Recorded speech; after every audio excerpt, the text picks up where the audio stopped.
Magandang hapon mga kapanalig. Welcome sa programang Usapang KKK. Kalusugan, kagalingan, at kagandahan. Ako po si Ivy at kasama natin si Dr. Irene Lim. Para po sa inyong mga katanungan, maaari po kayong mag-text sa 0922-875-2899. 0925-896-1689 at 0917-810-6169. Para po sa may mga YouTube at Facebook, pwede nyo pong hanapin si Doc. Type nyo lang po ang Dr. Irene Lim. Magandang hapon, Doc.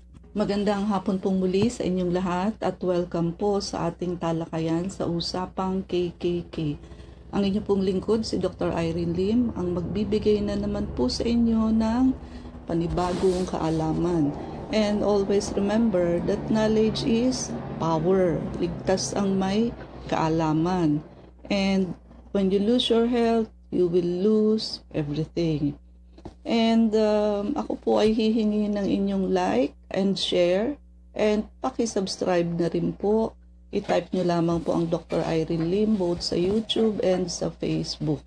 For our announcement, so extended po ang promo natin for free consultation, free check-up. So wala pa rin hong bayad and free sugar and urine testing plus yung inyo pong cleanse off colon cleanse for your referral. Extend po namin kasi marami pa hong tumatawag at nagte-text. Nakikiusap po for extension. So, ginawa ho namin ito para po sa inyo. Pagka hindi pa ho ninyo nag-grab itong opportunity, nasa inyo na ho ang pagkukulang. And yung promo package po natin sa detox, blood cleansing, with or without vector scan, i-package nyo po yan. Napakalaki po ang madi-discount ninyo. And yung high dose vitamin C ang ating blood cleansing na nakapromo. Ang high dose vitamin C ay napakaraming health benefit. So pagka high dose meaning 10,000 to 25,000 milligrams. Now, nagkakaroon niya ng extra benefits such as antimicrobial and anti-cancer. Pag sinabing antimicrobial, meaning nakapapatay ho siya hindi lamang ng bakterya, pati virus, fungus, protozoans like amoeba, and parasites. Anti-cancer, because pag nag-infuse ka ng high dose sa katawan ng pasyente, kakainin ho ito ng cancer cell. So, sisip-sipin niya ho itong high-dose vitamin C because the chemical structure is very, very similar to sugar. Ang pagkain ho ng cancer cell is sugar. So, mag-e-expand ho siya na mag-e-expand until mag-blast. So, isipin niyo ho yung plastic balloon na hinihipan ninyo hanggang sa pumutok at mag-blast. So, ganun po ang principle. But, this is microscopically speaking. Hindi ho yung by the naked eye, napuputok ho yung bukol. Hindi po. Sa dami ho ng millions of cancer cell na magbablast with high-dose vitamin C. So, therefore, liliit po ang mga bukol dahan-dahan. And this is also used na ho sa US in hospitals. Kaya marami hong benefit ang high-dose vitamin C. Bukod sa, of course, lalakas po kayo, no? And gaganda ho ang skin ninyo. Also, yung atin pong anti-aging soap. So, ito po ang gamitin ninyo sa inyong skin. Kasi ho, hindi ho pwede na yung soap natin sa body ay yun din na gagamitin ninyo sa face. Kailangan po ang facial soap ninyo alkaline. Acidic ang pH. Yan ho kasi ang normal pH ng facial skin. So, pag nag-ordinary soap po tayo, nawawash out po ang acidity kasi alkaline po ang natural na sabon. So, you should have a special soap sa inyong face and for healthier and clearer skin, mag-anti-aging soap po kayo, no? And ang atin pong tatalakayin sa hapong ito ay tungkol po sa gallstone, or we also call it cholelithiasis.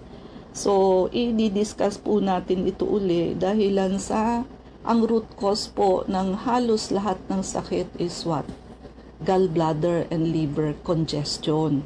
So, pag sinabi hong gallstone, ito ay solid particles that forms in the gallbladder, often composed of kadalasan cholesterol or bilirubin.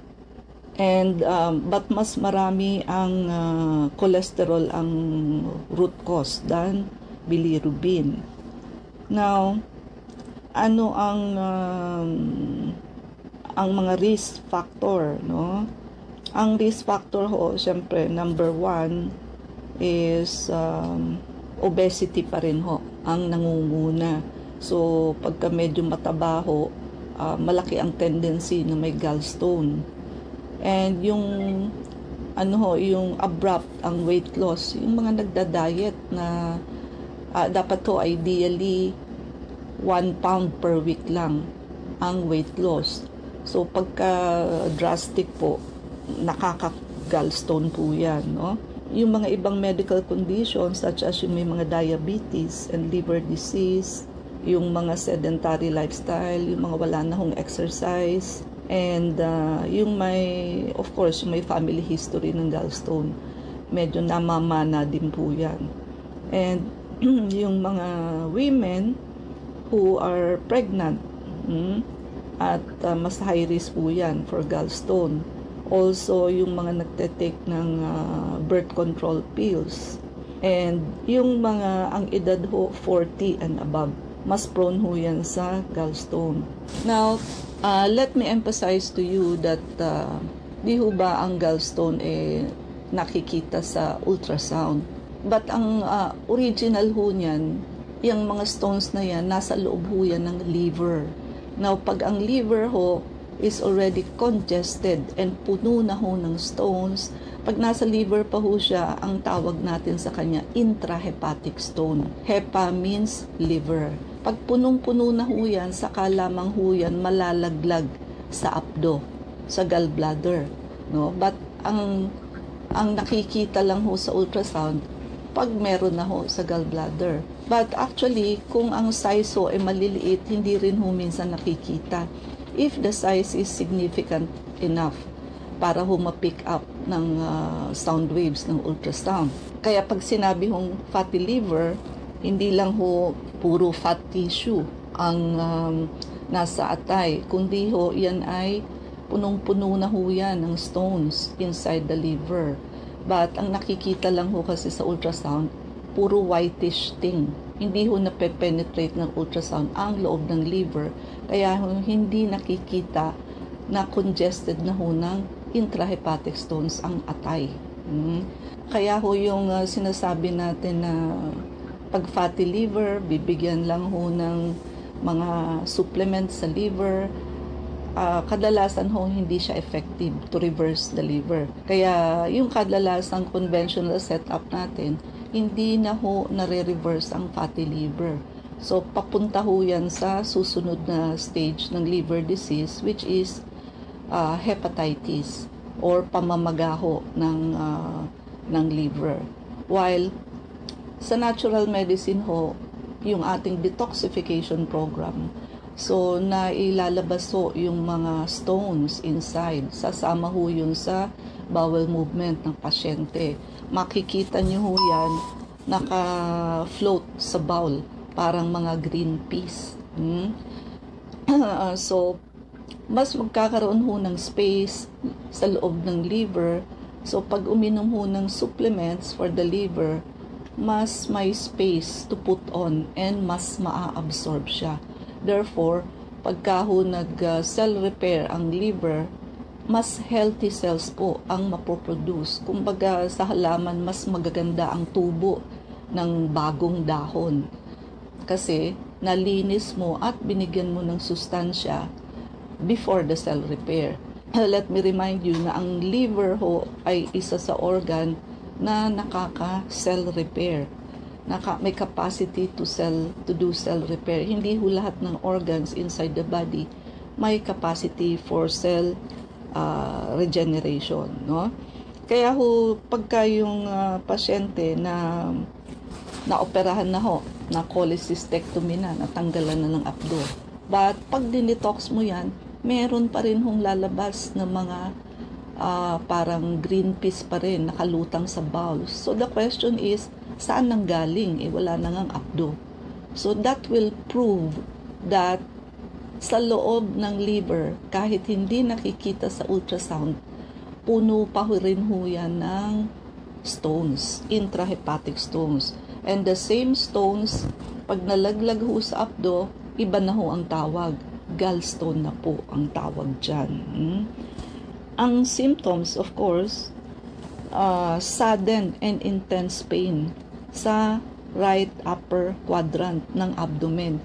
Dito ho sa kanang bahagi, immediately after the ribs. So, dyan ho ang sakit.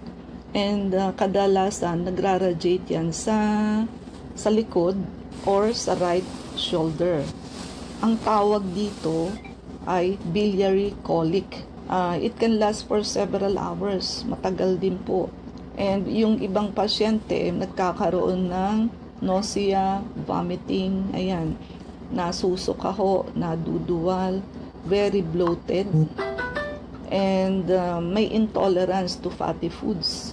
So, hindi ho kaya kumain ng mga may fats o may taba. And isa pa, napakadaling mabusog ng pasyente pagka ho may gallstone. Konting kain lang, as in, busog na ang pakiramdam. Kadalasan, panay ho ang burp ng patient.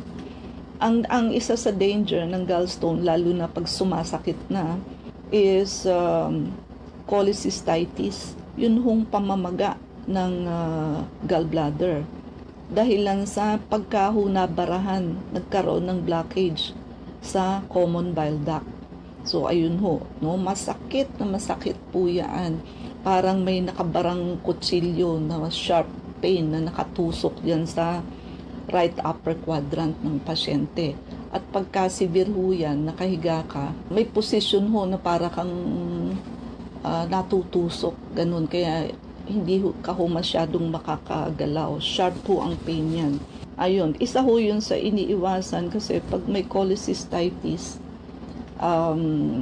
siyempre ho, may danger yan na baka ho mag-burst. And usually pagka ganon, dahil severe nga yung pain, nako-confine ang pasyente, no? And ayun, kailangan ng antibiotic and kailangan i-IV drip ang patient. Now, kaya nga ho, wag niyong paabutin sa ang inyong bato sa abdo ay sumasakit na. Lahat ho ng tao, tandaan ninyo, may bato sa abdo.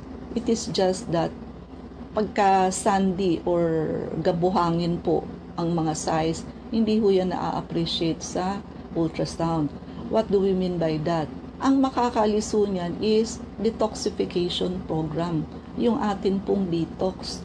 Kahit ang ultrasound mo negative, hindi pa sumasakit, pag dinetox ho yan, may lalabas pa rin ho diyang mga gallstone sa stool. So, that proves na lahat ng tao may gallstone. And yan ang reason kung bakit nagkakaroon ng hypertension, diabetes, high cholesterol, high triglyceride ang pasyente. So, yan ho ang pinakaugat ng lahat. Kasi yung filtering capacity, sa dami ho ng function ng liver, yung filtering capacity niya ang medyo affected, di na ho siya nakakasala.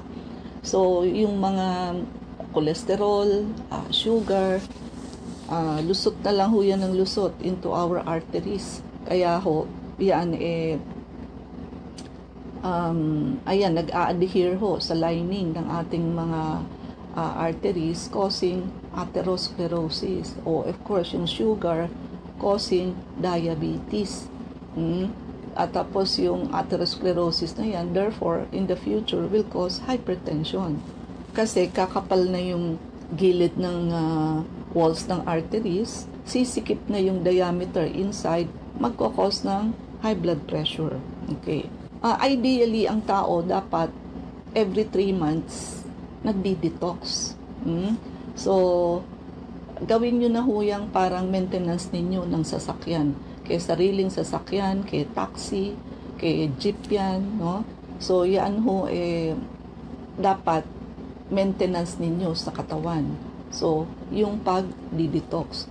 Kung yung sasakyan nga ho, may maintenance, ideally every 3 months, no? Every 5,000 to 10,000 kilometers. Yung katawan pa ho natin, hindi natin nilalagyan ng budget every 3 months.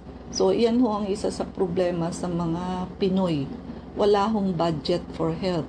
Kaya pag dumating yung time na nagkasakit, wala hong, minsan hindi nakapagpapagamot. While in other countries, part ho ng kanilang budget yung health insurance nila.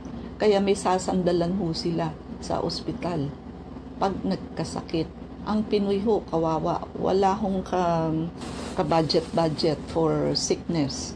And isa pang problema ho, napakamahal ng gamot dito sa Pilipinas, while in comparison to India, napakamura lamang ho ng mga gamot and effective naman. Kadalasan, siyempre, magre-resort na lang sa generic ang pasyente. But let us admit the fact, as a doctor, na-experiensyahan na ho namin ang generic compared to branded. Iba naman din ho talaga ang quality ng branded. So sometimes ang generic po, hindi ho talaga ganun ka-effective. There are some generic that are quality, but there are some who are not. Kaya tsambahan. Yung health nyo ho, ilalagay nyo sa tsamba-tsamba kung effective yung generic or hindi. Lalo na ho sa pang-high blood. Yung amlodipine, ang mura-mura lang ho, pero ang daming hindi naman ho effective. So, nakaasa ka na may maintenance ka, controlled ang BP mo, yung pala naman, wala namang effect o kalahati lang ang effect. So, na-stroke, na-heart attack ang pasyente dahilan sa hindi masyadong controlled ang BP, dahilan sa hindi masyadong quality ang generic na iniinom ng gamot. Kahit sinasabi nilang pareho lang yan, kasi approve yan, FDA approve yan. As a doctor na experience na po namin, hindi ho talaga pareho. Ayan, isa pa ho sa problema natin, wala nga hong budget, di ba? Yung mga senior ho, kawawa, why? Kung kailan ho mas marami na ang iniinom na maintenance, saka naman ho, hindi na pwedeng magtrabaho. Tinatanggal na ho sa work dahil magre-retire na. Okay? So ano ho ang maa-afford sa kakaunting pensyon? Di yung mga generic lang. Lalo na kung hindi naman ho tinutulungan ng mga anak. At kung yung mga anak ho kasi wala rin namang capacity to help their parents. So yan ho ang common scenario. Kaya isa ho sa pag-iingat ninyo sa katawan while you are still earning para hindi kayo magkaroon ng maraming sakit is what? Detoxification. Kung ang root cause ng sakit is intrahepatic stones and gallstone, isa ho yan sa regularly dapat gawin to prevent sickness in the future. Pati ho sa cancer, yan pa rin ho ang pinanggagalingan. Although ang symptoms may also vary, no? May ibang pasyente na nagjo-jaundice, merong yellowish discoloration ng skin and eyes, but hindi ho lahat. Meron din hong pasyente na nagfi-fever and chills. So, kadalasan ho ito pag nag-cholecystitis. Pag may inflammation or infection na ho ang gallbladder. So, pwede hong magkaroon ng fever and chills. Aside from cholecystitis, pamamaga ng gallbladder as complication, pwede rin hong magkaroon ng pancreatitis. Pagka ho ang nabarahan ng gallstone, yung pancreatic duct. Di ho ba sa cholecystitis, ang nablock niya is the common bile duct. Pagka ho pancreatitis, ang mabablock niya is the pancreatic duct. Marami ho kasing duct na nakakabit between gallbladder and liver. And ang infection ho can occur if gallstone obstruct the normal flow of bile. Pagka ho nagiging stagnant kasi naharangan ho ng bato anytime pwede hong magkaroon ng infection. Gallstone ileus, may ganito hong condition wherein pagka ho yung large, yung malalaking gallstone, nag-obstruct sa small intestine. Ayan, no? Causing symptoms like abdominal pain and vomiting.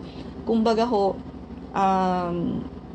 nakalusot yung malaking bato at doon ho bumara sa maliit na bituka. Although medyo bihira naman ho yung mangyari, nagkakos ho yan ng abdominal pain and vomiting.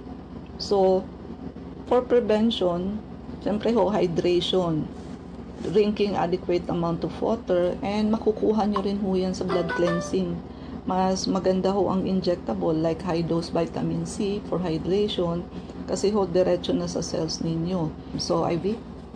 Para dun po sa mga nais magtanong, mag-text po kayo sa 0922-875-2899. Welcome po muli sa Usapang KKK. Ako po si Ivy at kasama pa rin natin si Dr. Irene Lim. Dr. Nong 8747, ano ba yung Rife machine? Sa anong sakit gagamitin, Doc? Okay, so medyo listener ka talaga namin because you have heard about Rife machine. So, ito ho ay isang klase ng sound energy. So, frequency ho. Wherein i-encode mo yung exact frequency ng kada illness, then in return, mag-e-emit ho yan ng exact frequency kung ano yung prinogram mo. Kahit to nakaupo lang ang pasyente, basta within 60 square meter, mape-penetrate ho ang katawan ng pasyente and mahihit o maa-address kung ano yung sakit na i-prinogram. So, very effective po ito at nakakagamot po ito kahit na walang drugs o walang synthetic drugs kayong iinumin. Kadalasan ho yung mga yaya ng pasyente namin na yung mga alaga nilang bata padaan-daan sa room wherein nandoon yung Rife machine, kinaumagahan ho magkwekwe na yung alaga nila nilabasan ng dead body ng parasite. So, kasi yung parasite ang program ho, no? Paraan lang ho doon, but of course, sabi nga natin, within the range of 60 square meter, so penetrated po yun. Actually, kahit ho may walls, no? Hindi ho siya nahahadlangan. And available ho yan sa clinic natin. So, wala tayong oras. Mangyari po lamang na kayo'y magpalista kung kayo'y magpapacheck up. So, Unit 1101, Clinica Medica 101, Centuria Medical Makati, Salamanca Street Corner, Kalayaan Avenue, Makati City. So, ang landmark ho natin is along Makati Avenue, yung corner General Luna Street. And everyday ho bukas ang clinic, pati na rin Saturday and Sunday, and even holidays. Kailangan lamang ho magpalista kayo ahead. Ay, ang mga numero. Pwede po kayong tumawag sa 546-9412, 0922-875-2899. Pwede rin po kayong mag-text sa 0925-896-1689 at 0917-810-6169. Prevention is better than cure and health is the best investment. Regaluhan niyo po ang inyong sarili ng pagpapacheck up para huma-auscultate namin ng likod ninyo. Kung kayo ho ay may walking pneumonia, maagapan po. It is very deadly and fatal. And ang pangit nga ho doon, walang simptomas. Kaya lumalala ho ang pasyente. Minsan ho, first check up, first punta nila sa ospital for intubation na kasi hirap na hong huminga. And we can catch those kind of patient. Early detection, treatable naman ho yung walking pneumonia. But syempre ho, kung hindi nyo alam and late na, ayun, intubation ho sa ospital. And sabayan nyo na ho ng pagpapa-vector scan, detoxification and blood cleansing program, kasi yan hong dalawang procedure na yan ang mag-a-address sa root cause ng halos lahat ng sakit. And take advantage because we extended the promo para po sa lahat sa inyo. Because ang dami pa hong nagte-text at tumatawag for extension. So, grab the opportunity, magpalista na po So para hindi na kayo mapagsarahan ng promo at limited lamang ho ang extension ng aming promo package. We do not know until when, basta ho mataas pa ang demand, ayun, hindi pa ho namin maisara for consideration. So free check-up pa rin, free urine and sugar testing, free colon cleansing for your referral. Malaking discount ho sa promo package ng detox plus blood cleansing with or without vector scan. Choose the one with vector scan, ha? Kasi ayan, it can catch the body before the onset of diseases. Malalaman ho natin if kandidato kayo for cancer. Ahead of time, malalaman ho natin kung barado ang circulation ninyo. So, to prevent stroke and heart attack.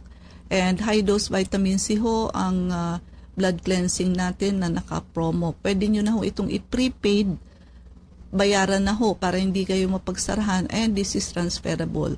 Pwede nyo hong pangregalo. So, paki-like, share, and subscribe po. I-type nyo lamang ang Dr. Irene Lim both sa YouTube and sa Facebook. Ivy?